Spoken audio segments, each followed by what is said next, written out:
family laughed when he inherited a ruined mansion, but his $150 million discovery silenced everyone. They laughed at him. When 32-year-old Daniel Whitmore inherited a crumbling mansion deep in the Virginia woods, his own family mocked him.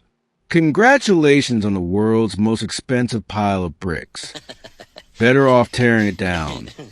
Even his sister joked, "Hope you find some gold in the walls." He just smiled, because what Daniel didn't know was that deep inside the rotting walls of that mansion, behind layers of dust, decay, and history, was a $150 million secret.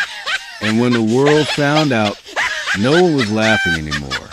It started with a will when Daniel's great-uncle, a reclusive war veteran named Edgar Whitmore, passed away in 2021. His last will and testament named Daniel as the sole heir of a mysterious family estate no one had seen in over 40 years. Most of the family thought Edgar had no real assets. Just a dusty old house, some antique books, maybe a few medals from the war. Nothing worth fighting over. And when Daniel saw the mansion for the first time, he understood why. The structure was barely standing.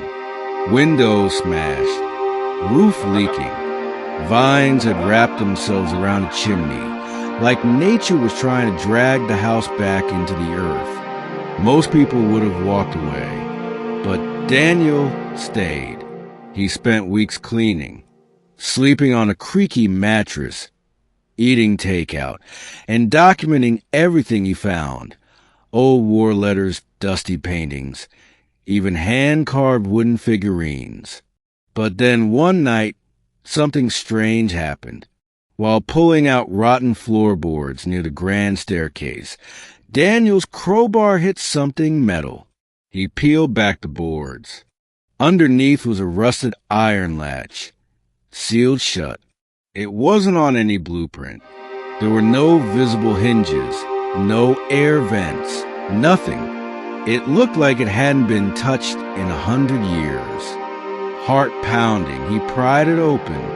Inside was a narrow stone tunnel leading downward. Daniel descended the steps with nothing but his phone flashlight. The air was thick, still, like it hadn't moved in decades. At the bottom was a locked iron door.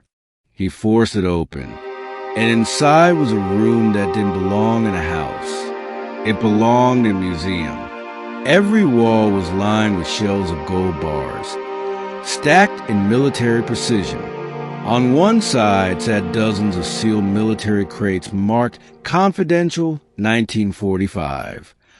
On the other, ancient books, Renaissance-era paintings, and one small wooden chest wrapped in a faded American flag. Daniel stood frozen. What was this? Over the next few days, Daniel reached out to historians, lawyers, and the Department of Veterans Affairs. The truth was beyond anything he imagined. Turns out, his great-uncle Edgar had served in a classified World War II unit responsible for recovering stolen Nazi art and gold, the real-life monument's men. But somewhere along the way, Edgar disappeared from official records, and so did several shipments. No one ever asked questions.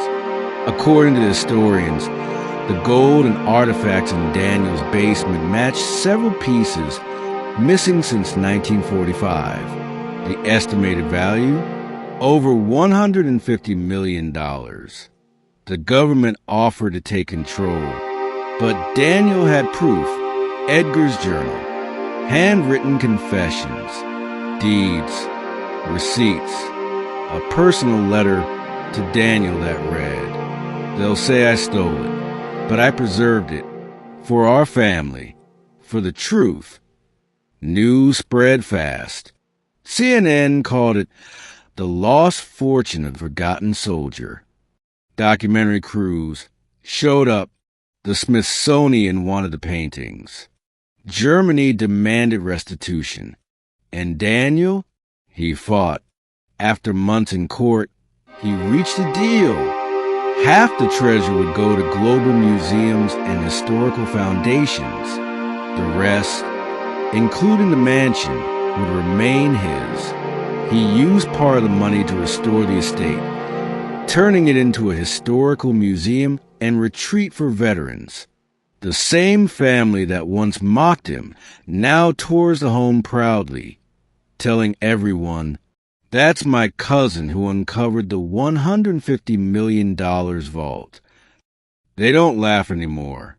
In life, we often measure worth by what's on the surface.